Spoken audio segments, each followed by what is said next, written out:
Tak, vítám vás u příležitosti dnešních čarodejnic na přednášce s příhodným názvem Jak zabít dítě. Jak zabít dítě neznamená, že bychom tady měli řešit technologii vraždění dětí, ale spíš se podívat na téma, který není o teorii, ale o tom, co jsem si vyzkoušela cestou svým vlastním životem, a je to o chování maminky, potažmo maminek, které může nakonec dětem ublížit, ačkoliv nikdo z nás to dopředu nevěděl, protože nám to nikdo ani z těch našich rodin nemohl říct. A začnu sebou. Takže já jako Míša Machartová jsou velmi originální maminka i žena. O sobě vím, že rozhodně disponuju velkou tvořivostí, velkou svobodomyslností a že moje chutě k ulétání asi nebudou jenom záležitostí toho, že se to v naší rodině děje jako řemeslo, ale zřejmě i tím, že mi nestačí chodit jenom po zemi a to, že člověku něco nestačí, tak samo o sobě zadělává v tom životě na nějakou speciální a originální výzvu a pak i příběh. Mojí profesí je učitelka létání, zároveň jsem i lektor podnikatelských dovedností. Mám ráda práci s českým jazykem a se slovy, takže se u mě schyluje i ke spisovatelství v té elektronické podobě. A cestou životem jsem si i ověřila profesi ředitelskou, jakože manager výrobní technické firmy. Akorát ono se ukazuje, že když to člověk jednou v životě vyzkouší, tak potom už má tendenci být ředitel v čemkoliv, takže aktuálně projektová manažerka ptákovin s dětma, protože tam to ponovu má pro mě smysl a je to v souladu s mojí rodinou. A zároveň práce s dětmi se ukázala před 2 lety jako něco, co je skutečná výzva, baví to a dá se tam nekonečně mnoho rozvíjet nápady. A to má přímou souvislost i s tou tvořivostí a svobodomyslností. 2 jako cyklus. Tahle přednáška je vyprávěním příběhu, protože to nemá smysl teoretizovat nad tématem, na které není úplně jednoduché si troufnout. Takže pro mě cyklus bylo objevení něčeho, kdy člověk cestou životem z začátku to neřeší a pak teda přijde na to, že přeci jenom s něčím pracuje, takže pro mě i v souvislosti s létáním to byl prostor a čas. Jenomže prostor a čas, když je člověk mladý, nebo dokonce přímo malý, tak mu to nic moc neříká. Když pak začne sportovat, tak se prostor a čas může změnit ve sportovní disciplíny. No a okolo 30. roku věku člověku dojde, že se v tom životě něco odehrálo a že není úplně jasný, co bude dál. Takže ačkoliv celoživotně jakožto profesí pilot jsem se těma filozofickými tématama až tak moc nezabývala, tak jsem si po 30 všimla, že existují témata, na který časem budu muset odpovědět a že otázka, jestli teda vlastně život je z bodu A do bodu B, tady mi to někdo vysčítá a řekne, jestli jsem teda prošla nebo neprošla, což je ve sportu hrozně jednoduchý, protože tam se to změří a je jasno, kdo je vítěz, ale u toho života to až tak jednoduchý není, tak jsem tam začala trošku zmatkovat a ukázalo se, že ještě existuje varianta, kdy tím cyklem může být něco, co jako lidi zapomínáme, že zkrátka existuje jaro, léto, podzim, zima, že náš život se odehrává v takových kruzích a že k některým tématům se vracíme. A když už jsem začala mít vážné zdravotní problémy, tak jsem ještě ke všemu zjistila, že můj cyklus má podobu takové jakoby 5letky, kdy jednou za 5 let se mi něco skutečně podaří, ale taky jednou za 5 let mám teda skutečně velký problém. A protože mojí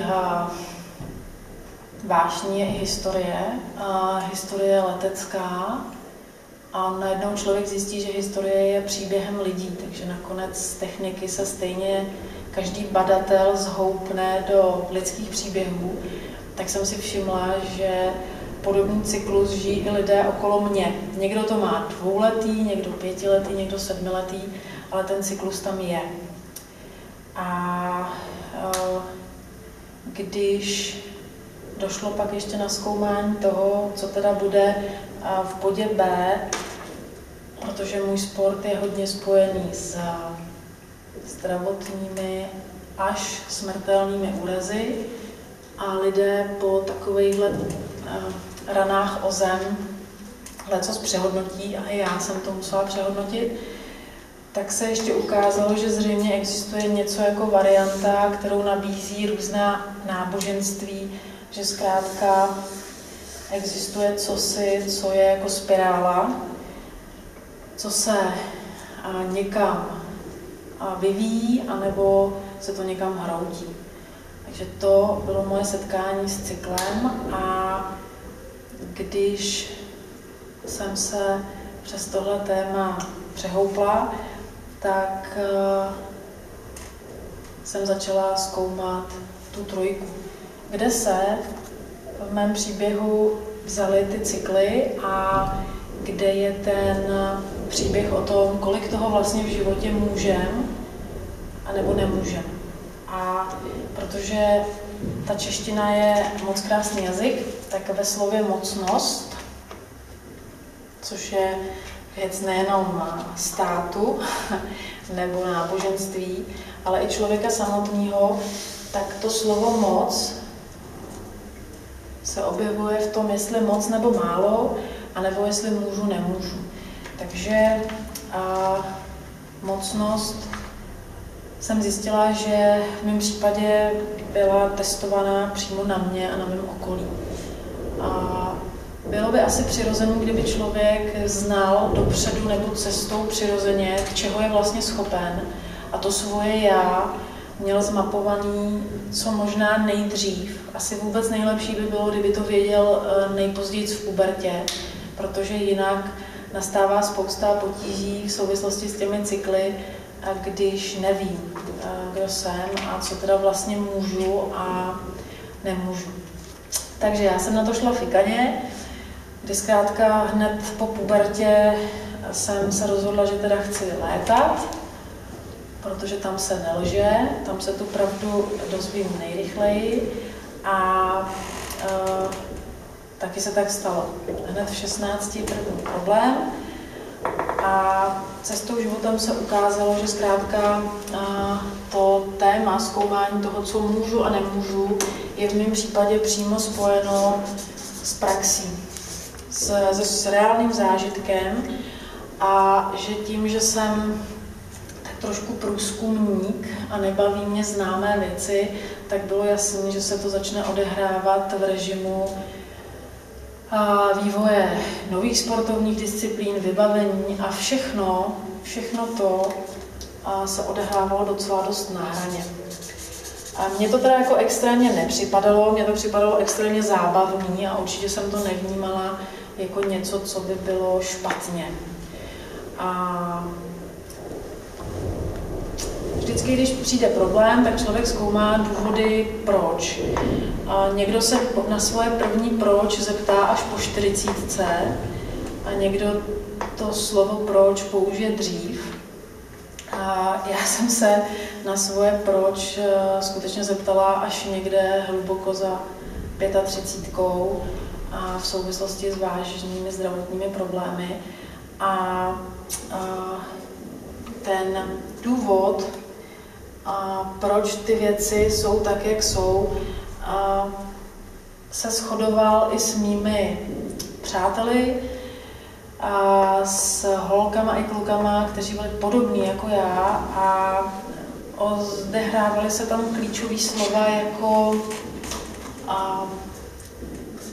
bát se, mít něco strach, a nebo naopak vůbec nemít strach a tudíž jako mít tu potřebu vyzkoušet, co všechno můžu, když.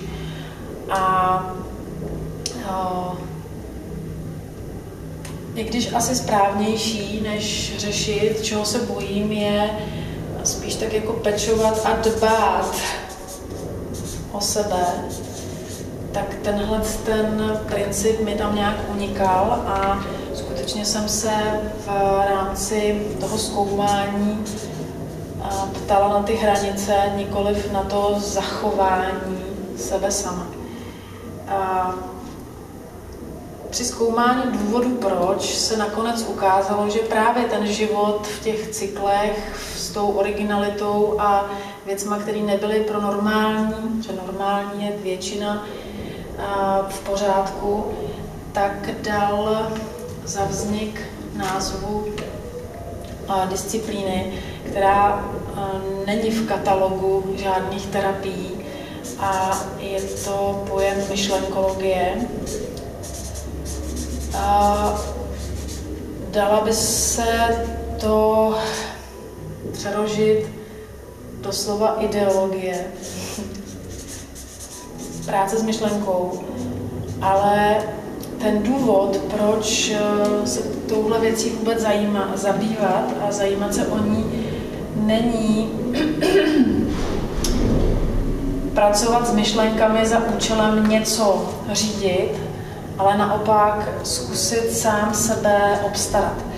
A na rozdíl od většiny lidí, kteří mě později dostali do péče jako terapeuti, psychoanalytici, psychiatři, tak většina z nich neměla šanci se mnou pohnout, protože moje celoživotní práce a praxe na hraně jim v rámci jejich vzdělání nestačila, protože jedna věc je o tom číst a mít to nějak prozkoumaný, ale druhá věc je to mít skutečně vyzkoušený v praxi a tehdy většina z těchto odborníků, a byly to skutečně kvalitní odborníci, doporučovaní i pro specializaci letectví, tak na mě zkrátka nedokázali najít recept.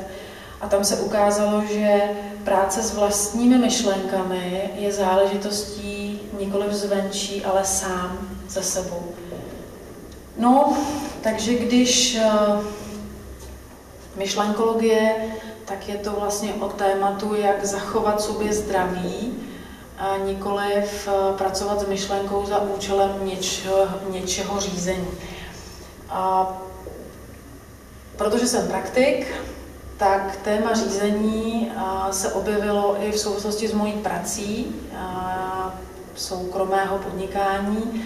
Soukromé podnikání v rámci mých cyklů začalo v 90. letech, to znamená hned v 18 se odehrál rok 1989 a počínaje rokem 92, v 18 letech, už jsem měla firmu se svým přítelem a slovo řídit nebylo na seznamu mých dovedností, ale učila jsem se to zase v té praxi.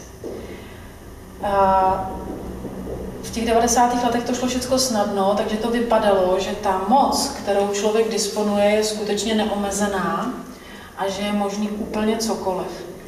Ale to, co člověk skutečně může, se většinou projeví v těch spodních fázích té sinusoidy, Takže když se nám to naše slavné české hospodářství poprvé zhouplo, tak bylo jasné, že ta úroveň řízení nejenom firmy, ale i mýho života má vážný trhliny v tom, že není úplně jasný, z jakého důvodu a za jakým účelem dělám to, co dělám.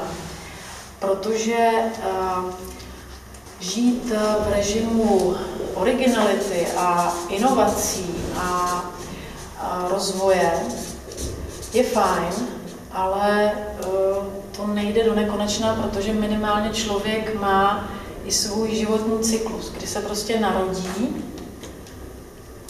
má tam nějaký to svoje jaro, pak tam má to zdravý léto, podzim a pak přichází finále, ta zima, než umře. A v ten okamžik je jasný, že ten rozvoj člověka není kontinuálně furt pryč nahoru a že řízení těchto cyklů musí mít nějaký smysl a pravidlo. A u mě se ukázalo, že jednoznačně řídím svůj život za účelem výkonu.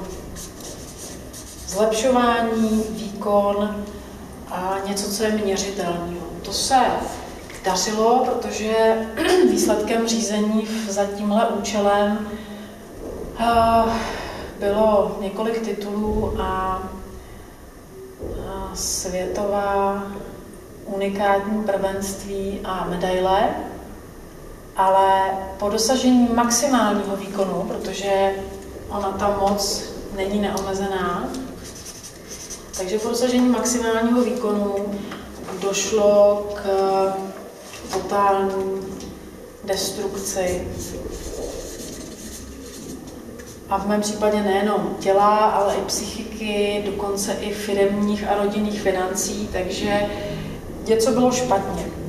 V ten okamžik nastoupilo téma priority, protože je jasný, že když je někomu okolo 30 a všechno do teďka běželo dobře a najednou se stane něco takového, tak se celý svět, všechny priority okamžitě otáčí a nastává fáze, kdy se pak už řeší jenom zdraví.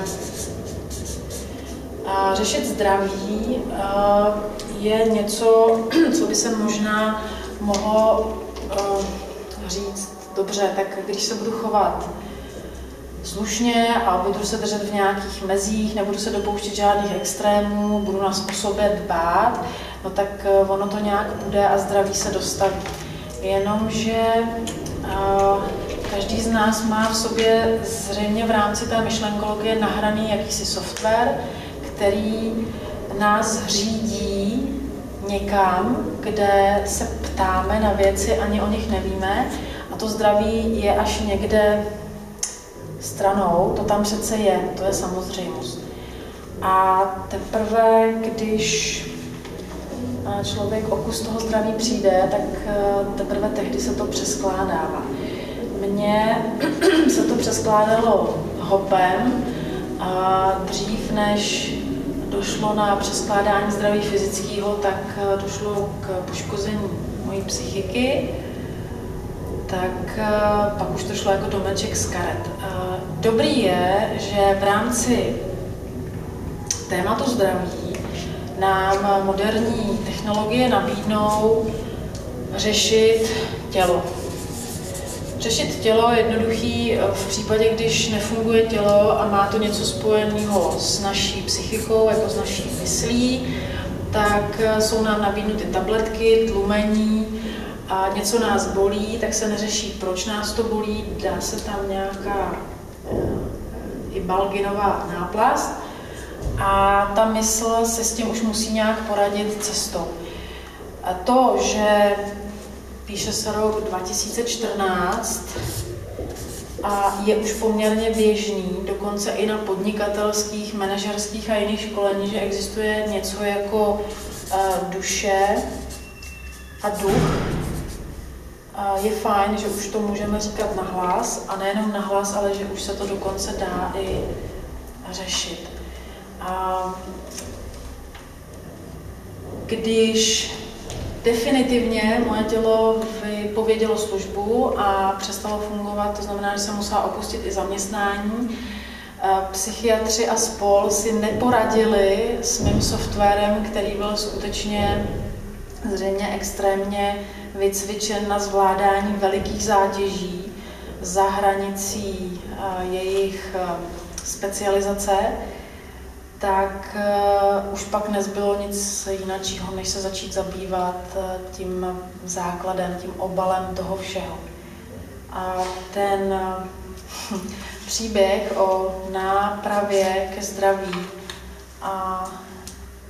odstartoval v roce 2011, takže dneska po zhruba 3leté cestě a můžu celkem v pohodě vyprávět a ještě se chystám vyprávět věci, které nejsou úplně fajn, ale když to člověk přežije, a to je pravidlo z letectví, že když pilot udělá všechno dobře a přežije, tak udělal všechno nejlíp.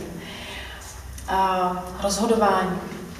Rozhodování o tom, jestli teda léčit tělo a podstoupit operace, jestli se pokusit tlumit ty fyziologické příznaky těch potíží, ať už antidepresivama nebo jinýma chemickými látkama. To se ukázalo jako špatná cesta, nedostatečná cesta, protože se ten problém prohluboval. Psychiatři nestačili, takže se šlo ještě dál, až na tu duši. A výsledkem je to, že jsem se nakonec mohla vyhnout jak operacím, tak antidepresivům. Jenomže když je tohle poškozeno příliš a je tam nějaká černota, něco, co je špatně, tak to má setrvačnost. Ta setrvačnost v mém případě vypadala tak, že charakter člověka a jeho chování má určitý setrvačnosti i co do návyků, to, co nám přijde normální, to, co považujeme za správní a to, co nám dělá dobře. Takže poměrně jednoduché rozhodování na základní otázky, na které se dá odpovědět buď ano, nebo ne, bylo v mém případě trošku složitější. Takže konečná inventura před dnešním dnem, touhle přednáškou, je dvojnásobné setkání s rakovinou, s antidepresivy a s jinými nádory a věcmi, které v tom těle nemají úplně co dělat. Naučit se rozhodovat v zájmu sebe sama je pořád a jenom asi o tom, a vědět, kdo teda jsem, co jsem zač, a co všechno si můžu dovolit a jak ten proces řídím. A to něco vypráví o té myšlenkologii. Rozhodnout se ano, ne v těch krizových momentech je o dvou principech. Všechno, co vede k rozvoji a zachování člověka, je ta odpověď ano, a všechno, co má předložku ne, je naše pochybnost. Dalo by se to přeložit i tak, že tohle je pud sebezáchovy a ta potřeba řešit to a dát těm řešením to svoje ano a zabývat se těmi ne, proč se mi tam ty neobjevují, co mě svádí z cesty a jestli náhodou používání těch dvou základních rozhodovacích slovíček je v souladu s tím, aby člověk zůstal zdravým, protože ta priorita je zásadní. A je jasný, že by se mohlo říct, že holky to mají jednodušší, jenomže já jsem si to moc jednoduchý neudělala a výsledkem je zkušenost, která mluví jasně o tom, že tohle jsou věci, které je potřeba si nejenom uvědomit, ale i s nima začít pracovat. A když chci žít a tvořit svoje cykly, tak musím vědět, jak ty cykly vypadají, kam to má směřovat. Když chci pečovat o sebe, tak musím vědět jak a musí tam být nějaký motor. V rámci péče o moji duši se zjevil problém, že moje diagnóza zněla ten důvod, tu lásku, na kterou všichni frčíme, je potřeba si zasloužit. Kde se tenhle blbinec bere, je poměrně jednoduchý. Je to princip, který funguje v rodině, ale zbavit se ho není až tak jednoduchý. Je to věc, která souvisí s tím, že neznáme svoje motivace, potřeby a scháníme to u jiných lidí. Tohle vede k nadměrné ctižádosti, v mém případě i kombinované s malomyslností a je poměrně zábavný zjistit, že člověk je skutečně výjimečným a originálním ve svém oboru i obecně a přesto neustále necítí, že by byl v pořádku a nestačí mu jakýkoliv úspěch. A vždycky se to zhoupne do něčeho, co zavání až sebedestrukcí. Kdyby to byl příběh jenom můj, tak bych řekla, dobře, jsem speciální, nevadí, tak já se s tím nějak poradím. A jenomže ono se ukázalo, že tenhle model chování se vyskytuje nejenom v létání, kde se to u těch lidí projevuje extrémně snadno, protože tam cyklicky dochází k ohrožování na životě, ale objevila jsem ten princip i u lidí, kteří se chovají normálně, nelétají a mají stejný problém. Takže jestliže zřejmě se dítě v dětství nedozví, že tohle je volně k mání, tak se snaží to někde sehnat a ten jeho život je rozkolísaný. Když se to dítě nedozví, dítě se to nemůže dozvědět, když mu to nedá primárně maminka. A maminka je součástí party, řečené partnerství, táta. A táta s mámou mají veliký vliv na naše sebevědomí. A sebevědomí je záležitost toho, jak se cítíme mocní anebo nemocní. A nemá smysl zkoumat, kdo teda to odstartoval, protože každá máma a táta mají svého mámu a tátu a jdeme napříč těmi staletími. A vůbec to nemusí být o tom, že když teda křesťan věří, že se narodí a pak umře, zatímco Ind věří, že se vrací cyklicky, tak ta řada těch maminek a tatínků cestou nazbírala nějaké zkušenosti a ty aplikovali na své potomky.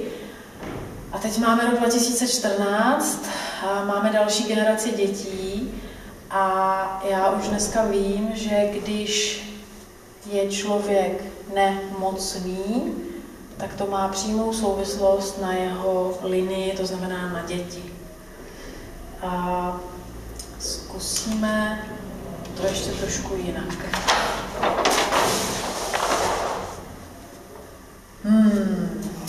Mám tady 7 bodíků a jsem přesvědčená, že podnikat může každý, kdo umí do 9, alias do 10.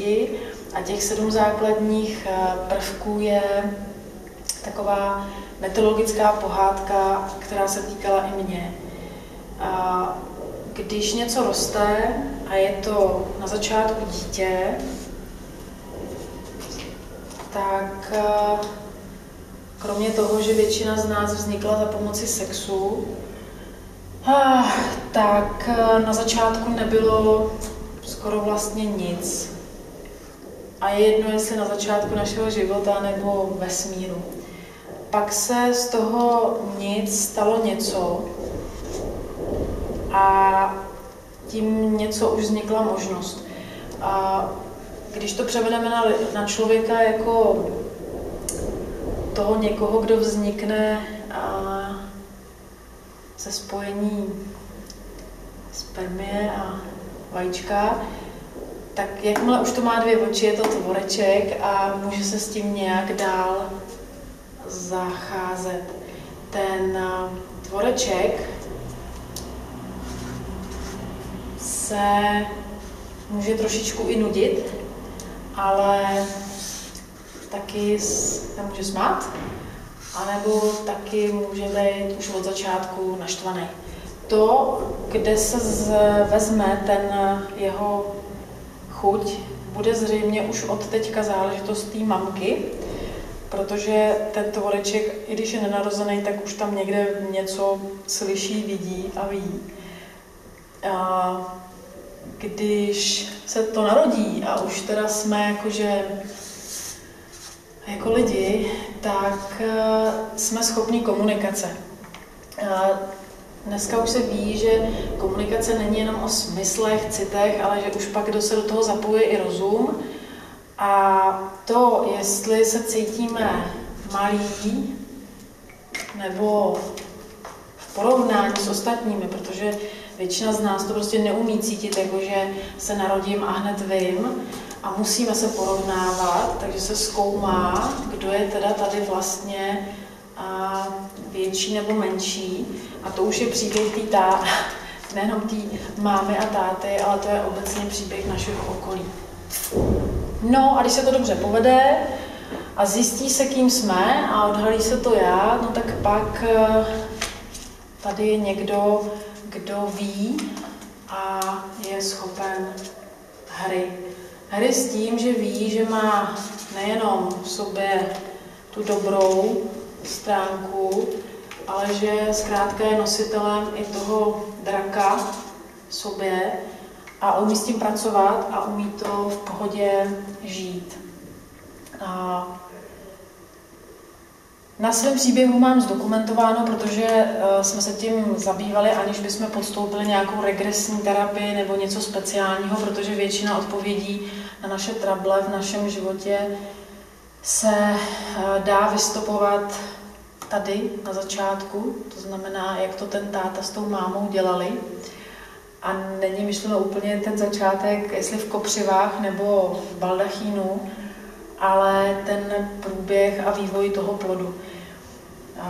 Našla jsem tu odvahu a moje mamka našla tu odvahu mi odpovědět, protože mám poškozenou ledvinu a poškození ledviny se vytváří v rámci těhotenství, tak skutečně na otázku, co se stalo v 5. měsíci v břiše, moje mamka přiznala, že vypadla z autobusu, bylo jí strašně špatně a ucítila obrovskou chuť nežít. Prostě se strašně lekla, bylo jí strašně zle a neměla chuť vůbec pokračovat ve svém příběhu. A protože jsme s maminkama nedílně spojeni, a to už nejenom tak, že na pupeční šňůře, ale už cítíme její emoce, tak to byl vlastně můj první úlek v rámci cesty na tomhle světě, že jsem už jako dítě v prenatálu zažila pocit, jaký to je, když máma nechce žít. Mezitím jsem se dozvěděla, že až vylezu ven, tak se všichni těší na kluka, takže to byla další prekérka. A když jsem teda skutečně vylezla ven a zjistila jsem, že je to nějak jako jinak, než se očekává, tak jsem pak měla zbytek života na to nějak doladit. Tyhle ty 2 stěžejní body, místo holky kluk nebo místo kluka holka, je jeden z problémů a to, že ta mamka si zkrátka v obyčejném autobuse ublížila a lekla se až tak, že si to do dneška pamatuje a byla to schopná i říct poměrně skoro až na datum přesně, co se jí stalo v tom 5. měsíci, tak je to událost natolik zapamatování hodná, že jsme tam našli moje první setkání se smrtí. Ještě nenarozená. Není na tom nic špatného, protože tyhle věci se dějou. Dějou se, nevadí to, tenhle příběh má spousta lidí okolo nás, ale když už jsme se dozvěděli, jak to je, tak tak je dobrý s tím dál pracovat. A jestliže se v mých cyklech ten princip a nechuť žít, a měla jsem tam ne přímo realizovaný, ale připravený sebevražední pokusy, protože tím, že medicína přestávala fungovat, doktoři si se mnou nevěděli rady a já jsem si ani nechtěla nechat pomoct, tak bylo jasný, že se v tom příběhu neustále vracím někam sem a nechci dál pokračovat. A jakýkoliv selhání jsem považovala za selhání sebe sama, protože mě nenapadal nikdo jiný, na koho bych to hodila. A pak se našel. Takže když už jsem teda si řekla, tohle není možný, abych to byla já, tak jsem to přenesla na druhého člověka a obvinila jsem ze svých potíží druhého člověka. To je cyklus, který je neřešitelný, protože to se můžeme dokonečna dohadovat, kdo z koho. A do doby, než do toho vstoupí někdo, kdo má dostatečný nadhled a dokáže to začít řešit, tak se to mydlí v trojúhelníku oběť, viník, zachránce a ty formy se tam otáčí.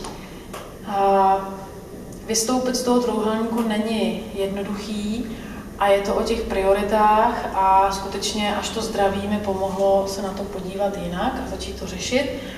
A od té doby ještě zbývalo doladit, jestli jsem teda skutečně ta špatná, ta nedostatečná a co všechno jsem pokazila, a nebo jestli jsem mnohem lepší a všichni ostatní jsou blbci. Když se to povedlo naladit, tak jsem mohla definovat zajímavou věc. Když se člověk totiž narodí, tak potřebuje přežít. Ta máma má problém a má ho už v době těhotenství a sebe větší, zdařilý lidský potenciály houbik, když ten rodič nestíhá, nemůže, nezvládá. Takže i kdyby jsme se narodili jako geniální děti, tak cestou životem se nám ten náš software tak jako postupně zavšivuje jako počítač, až přijde známý pojem, jestliže tady někde se odehrává mezi 15. a 20. rokem puberta a tady mezi 45, 50 přechod, a mají to i kluci, tak někde tady je krize středního věku spojená s psychikou. Jenomže zábavný na tom je to, že já jsem v době, kdy nastává tohle, tak moje tělo, tohle je něco jako ta moje mysl, tak moje tělo bylo na prostém vrcholu, stojíc na bedně s firmou úspěšnou, a tyhle dvě věci šly strašně proti sobě. To tělo, ten výkon a to všechno bylo v pořádku a bylo na maximu, ale psychicky všechno ukazovalo na to, že si to nejpozději zítra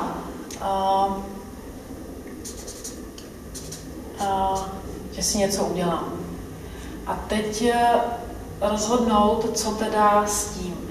No tak to tělo už nikdy lepší nebude. To tělo po té 35 stejně vyrazí směrem dolů, protože zkrátka to tak je nastaven. To je ten životní cyklus, že když tady je nějaká rodina a žijeme jako děti, tady už jsme teda členy nějakého klanu a vlastní rodiny, nebo nějaký struktury skupiny, kterou potkáme, a tady se teprve začneme stávat skutečně individuální osobností, tak ale součástí té moudrosti a toho všeho, co už máme k dispozici, té skutečné svobody a zodpovědnosti, je to tělo jdoucí do háje.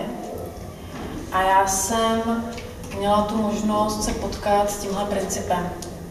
Buď to teda zabalím a všechny ty neustále zatěžující další důkazy, že jsem teda na tom špatně, nechám běžet, to znamená, že prostě do toho hrobu dojdu předčasně, nebo dokonce hned s vlastním rozhodnutím. Je vtipný, že včera umřela Iveta Bartošová, která měla velmi podobnou diagnózu jako já, takže ten včerejší její příběh byl přesně tím varováním, který přišlo před těmi 3 lety, že když to nedám, tak to prostě zabalím, protože to nedokážu zvednout. Dobře, takže to znamenalo uchopit všechny varianty, možnosti a zkusit tu psychiku začít nadlehčovat. A nadlehčovat znamená, že prostě sbírat důkazy a pracovat s tou myslí. Tohle mysl, zatímco to červené je tělo, a zkusit to nadzvednout.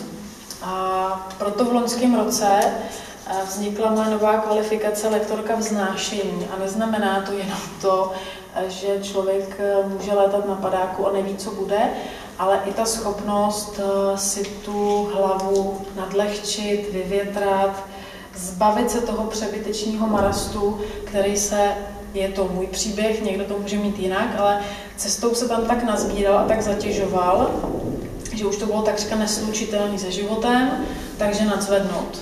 A jestliže tady je tam to něco, kam míříme, že jednoho krásného dne to přirozeně na opotřebení těla v maximální možné moudrosti a smíření jednoho dne zabalíme a odejdeme z tohohle světa, tak tohle by bylo asi ideální průběh. Těžko říct, jestli se mi to povede, ale minimálně tenhle moment už byl zachycen, takže dneska jsem někde tady a rozhodně to má vzestupnou tendenci, protože ta práce s tou myslí a s tou duší se tam nějakým způsobem dala do pohybu. A kde se bere tahle degradace? A jestliže žijeme v systému, kdy nám spousta lidí už od dětství až do té puberty říká, co je správně, co je špatně a jak máme fungovat, tak nás to samozřejmě zatěžuje. Moje dětství nebylo optimální, takže tam ta zátěž byla extrémně vysoká, ale o to větší motivace byla dosáhnout nějakého maxima a dostat se nad to všechno.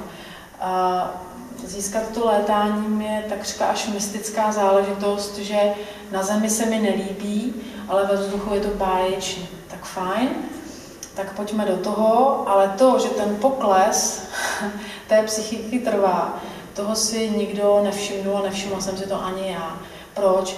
No jestliže hned v 18 letech jsem založila firmu, která také stoupala, stejně jako stoupala moje výkonnost, tak se ty zátěže dál stupňovaly a dál sbíraly, protože jakýkoliv neúspěch, který je vnímaný právě tou schopností já to řídím, takže já jsem zodpovědný za to, že se to pokazilo, tak tam přidává další a další závažíčka až do toho zhroucení.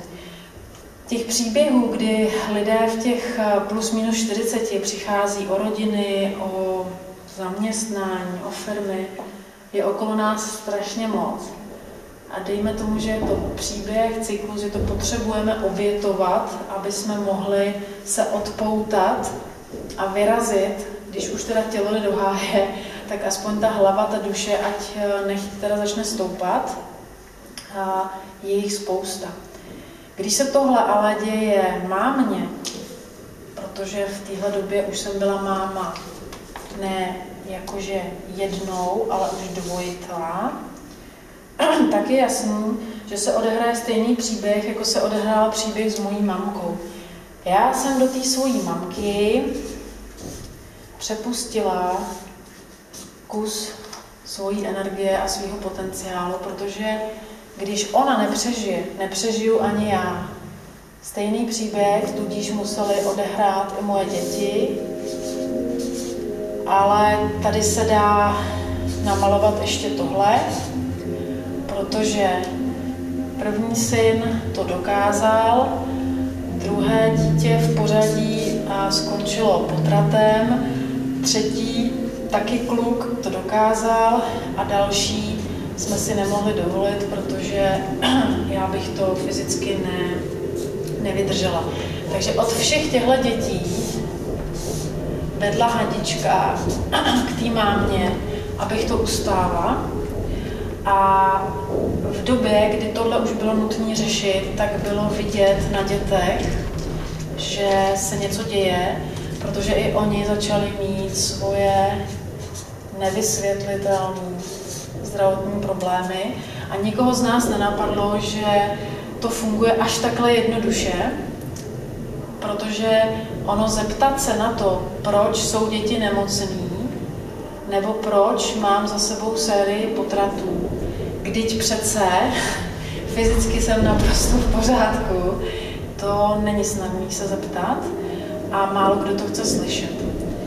A tenhle princip nám ve společnosti běží furt pryč, protože ono jednou je to babička, která podpořila svoji mamku a ta mamka podpořila zase ty ženy v tom pořadí dál. A to, jestli se potom narodí další holka, nebo jestli se budou rodit další kluci, je zřejmě docela související i s tímhletím stavem. A co s tím? No, dejme tomu, že tady nestojím v roli kazatele, který chce někomu říct, že někdo něco dělá špatně, když víme, že to děláme špatně celý generace. Ale chci tím jenom říct, že já jsem si všimla toho principu a že zabít to téma, který, proč tady dneska jsme, zabít svoje dítě vůbec nemusí znamenat fyzický násilí, dokonce to nemusí znamenat ani psychický teror, nemusí to znamenat vůbec nic. Kromě toho, že ta máma je prostě na nule a ty děti se pokusí tu mámu nějakým způsobem zadotovat, aby ona to přežila, ale tím i oni ztrácejí na svém potenciálu a je otázkou, jestli se to podaří zastavit, anebo jestli skutečně v té rodině se začnou dít nepěkné věci. Není to vyhrožování, vlastně to není ani varování, je to úplně normální matematika, která je podpořená příběhem, který se dokázal dostat až takhle zpátky v té rodině, že to tam skutečně proběhlo a že příběh můj a příběh mých dětí je kopie. Ale má to řešení, protože to není nic jiného než o rozhodnutí. A když jsme řekli, že nastane-li uvědomění si, že já jsem já a ať si kdo chce, co chce říkat, prostě to lepší nebo horší nebude, protože to je právě princip toho originálu. Jestliže vypozorujeme ve svých životech, že tam ten cyklus nějaký běží a zjistíme, čeho jsme schopní, ale za jakou cenu a proč to tak máme, pak teda ten obrat k tomu dbát o sebe a pokusit tu myšlenkologii uchopit tou formou pro zdraví, nikoliv pro další výkon, nikoliv pro další ctižádost, pro další důkazy o tom, že si zasloužím to, na co mám nárok. Já na ten nárok mám, protože já jsem to, co jsem. Dá se to zastavit za pomoci práci s myšlenkama a s psychikou. Jinak, děj se vůle Boží, samozřejmě, že to řízení a destrukce je na snadě, ale i tak to není nic vyloženě dramatického, protože ten systém se chrání. Je to stejný jako s příběhem mojí rakoviny, když zkrátka ta máma, ať už vědomě nebo nevědomě, začne upířit na svých dětech, ten systém se začne chránit, protože hrozí přerušení linie. Takže máma začne mít trouble s rakovinou a je jasný, že už je něco skutečně zlé. A dochází na ty rozhodnutí, jestli jo nebo ne. A návrat zpátky na jedničku, že si máma uvědomí, co je moje, co jsem já, že prostě beze mě ty děti stejně budou muset ten příběh žít o samotě. To znamená všechno okleštit, všechno zabalit, všechno zredukovat a obrátit tu pozornost skutečně sama na sebe. Uvědomit si, že ten cyklus je nejenom měsíční, dokud nám ta menstruace funguje, ale že i to, že jsme jako děti byli nějaký, že během svého života, toho života cestou na vrchol, jsme žili nějaký příběh a teď jsme plus minus ve 40, někde tady, a že na sebe nemůžeme nakládat už další a další finty, testy, že potřebujeme v klidu dožít, aby z nás mohli čerpat, ne my z nich, ale děti z nás, mohli čerpat nějakou zásobu své vlastní energie a své moci. Tak fajn, to ještě furt jde zastavit. No a ta moc a moci je to uvědomění si, že můžu všechno, co je pro mě a v můj prospěch, protože když já nebudu moct, nebudou moct ani lidi okolo mě. A je to zase o tom, je to úplně obyčejná matematika, nic duchařského, nelítají tady andělé, možná tady lítají nějaký prášky na uklidnění, ale když můžu, tak můžu a můžu přesně to, co je pro mě. Když totiž se žena chce zařadit někam, kde jí pasují, že tam patří, tak je to úplně stejný problém, jako když se snaží dostat vejš, než je ten její základ. Tohle je ctižádost, letitá zkušenost, stejně jako malomyslnost, sebeobviňování, sebepodceňování, taky letitá zkušenost. Je zajímavé, že v jednom těle, v jednom životě člověk může dokázat vyzkoušet obě tak protichůdné věci, ale je to o tom.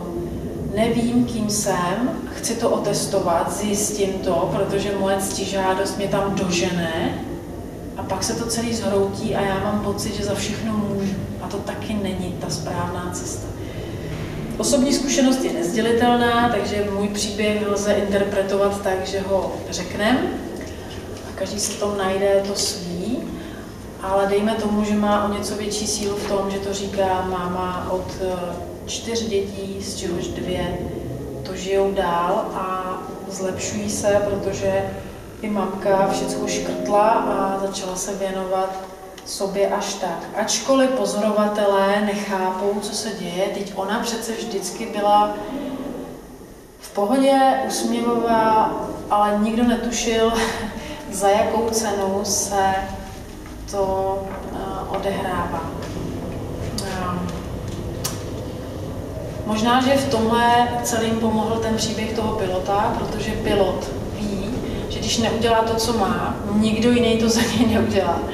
Pilot zná cykly nejenom přírodní, ale i cykly vzduchu, jakože když to někde stoupá, tak to někde logicky musí klesat a nediví se tomu, pracuje s tím cyklem přirozeně během létání, že ví, že jeho praxe a jeho zkušenosti jsou neustálým cyklickým sbíráním průšvihů, které jsou vykoupený štěstím a dalším studiem a prací, takže vlastně není to nic jiného než studium života v praxi, ne nějakých moc knížek, obzvlášť protože ne všichni jsou až tak podobně nastavení. No a že ten nejzákladnější důvod, jak se to prostě dá ustát, je sice banální slovo, ale milovat. Milovat koho? No tak někdo řekne, miluju svoje děti, miluju svou práci, miluju svého partnera. Dobře, ale nejdřív je to milovat své já a pak teprve tam můžu nasadit ty další, jenž jsou toho přímou součástí.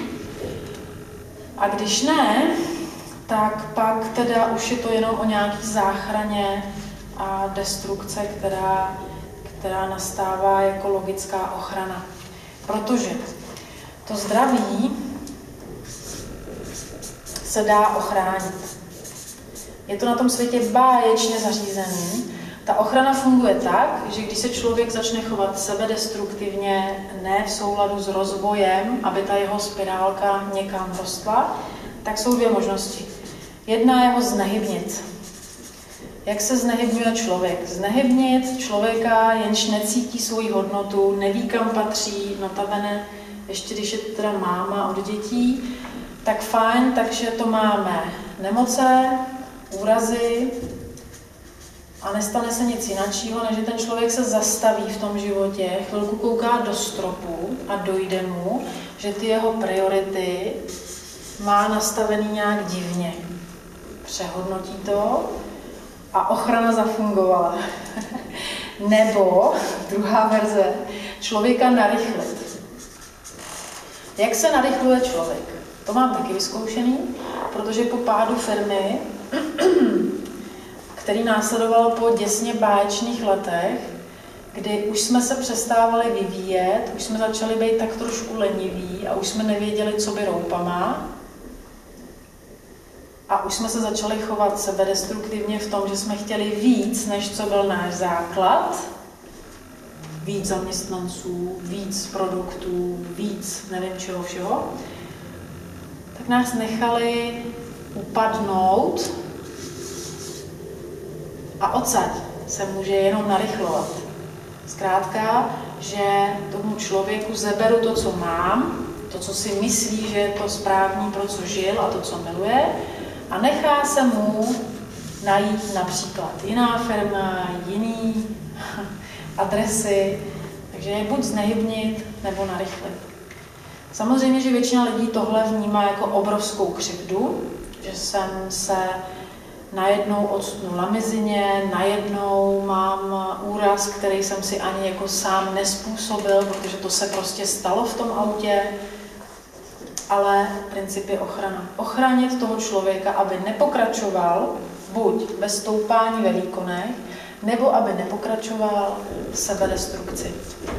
Přehledná situace, ale zase rozumí tomu asi jenom ten, kdo zahlídnul sám na sobě nebo ve svém okolí, že taková věc funguje a že skutečně ten člověk se dá tímhle způsobem vlastně uregulovat. Že se mu v rámci regulace a řízení jeho osudu přeskládají priority takovýmhle neúplně fajn příběhem, ale v mém případě se to povedlo. No dobře, takže nemůžu závodit, protože mám vykloubený rameno, nemůžu spoustu věcí a mám aktuálně finanční problémy, nedostatek energie. To je důvod k narychlení, protože když narychlím, tak znova roztočím ten svůj příběh, který se vrátí tam, kde to mám ráda a budou se dít nové věci. Rozhodnout se, co dál, je jediná šance, nebo můžu se mýlit, je to věc mýho příběhu. A když to nebudu chtít zase po 5 letech zabalit nějakým takým dramatickým rozhodnutím, na to už se můžu vykašlat a skončí to zase předčasně v penále na nějakou blbou diagnózu, tak mám možnost jít a něco tvořit.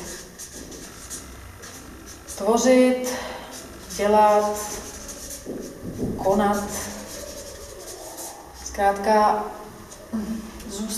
zůstat v pohybu, který je nám přirozený, protože když máme v životě k dispozici prostor a čas, nic víc, nic míň, máme čas, který nevíme, jak dlouho je nám vyměřen, máme prostor, který je k mání, tak jedině to naše rozhodnutí, že chceme v tom něco dokázat, vytvořit pro sebe, pak se nechá mluvit o tom, že neparazitujeme na svém okolí.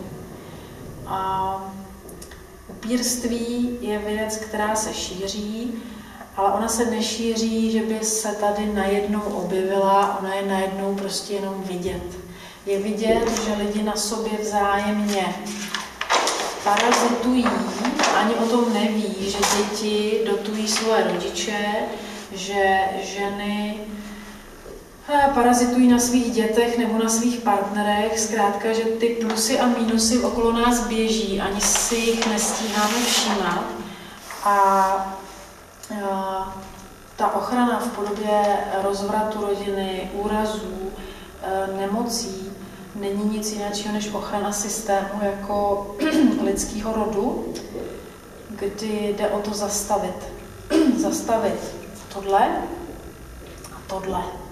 Vrátit to na nějaký přirozený základ, aby člověk pracoval se svým lidským potenciálem, s kterým jsem přišel. A jakýkoliv útěk od tohohle tématu, jakýkoliv útěk sám od sebe, není nic jiného, než vzdálit se na určitou vzdálenost od sebe, od toho svého základu a zase se tam vrátit. Když to člověk udělá alkoholem, tak se pak skrze kocovinu, což je podobné jako znehybnění a v nemocnici po úraze, v rámci kocoviny se zase vrací sám k sobě, v rámci blbýho úrazu z nějaký potřeby namachrovanosti zase se vrací k sobě. Takže my cyklicky můžeme utéct na nějakou vzdálenost od svého základu, ale ten náš příběh nás vrátí. A nebo se, stejně jako Iveta včera, rozhodneme, že už ne, že ty cykly jsou příliš krutý, příliš dramatický a že se ta amplituda zhoršuje. O co větší extáze, o to větší propad, tak fajn. Začít pracovat se svojí psychikou a najít si pro sebe návod, který nikde není napsaný, jak ty priority a to zdraví nastavit, nenechat se vykořisťovat, upířit, nedávat, ani si nebrat z jiných lidí. Protože když se to nepodaří zastavit, tak právě pro to, co jsem zažila já jako dítě, a se může stát našim dětem. A ten, kdo děti nemá, no tak se to prostě projeví na něm samotným nebo na jeho okolí.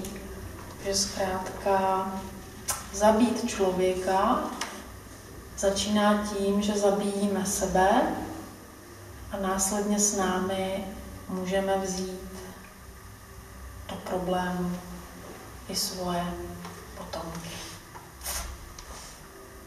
Víc k tématu, jak zabít dítě tento den a v roce 2014 nemám, protože ani já nevím, jak se můj příběh bude vyvíjet dál a s jakými nástrahami ve svém životě ještě přijdu do styku. Každopádně jsem si všimla, že jestliže mám za sebou školení podnikatelský a různé druhy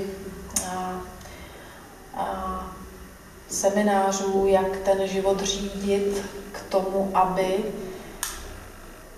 tak existuje cesta nechat ho úplně normálně plynout, neřešit, nehrotit, neřídit.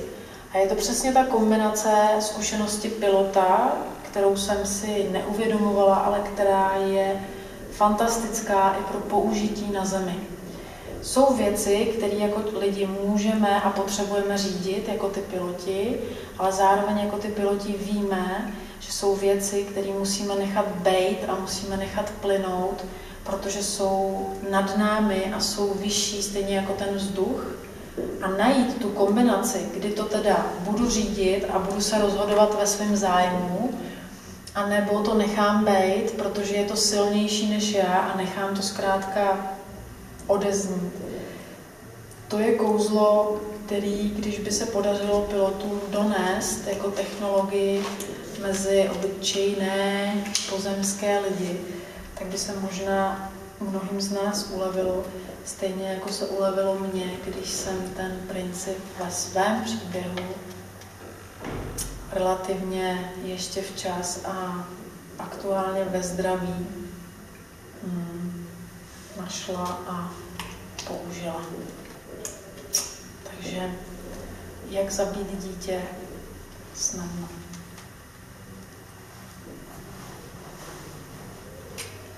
Jestli se chcete na něco zeptat, a to tak, že jako doopravdy,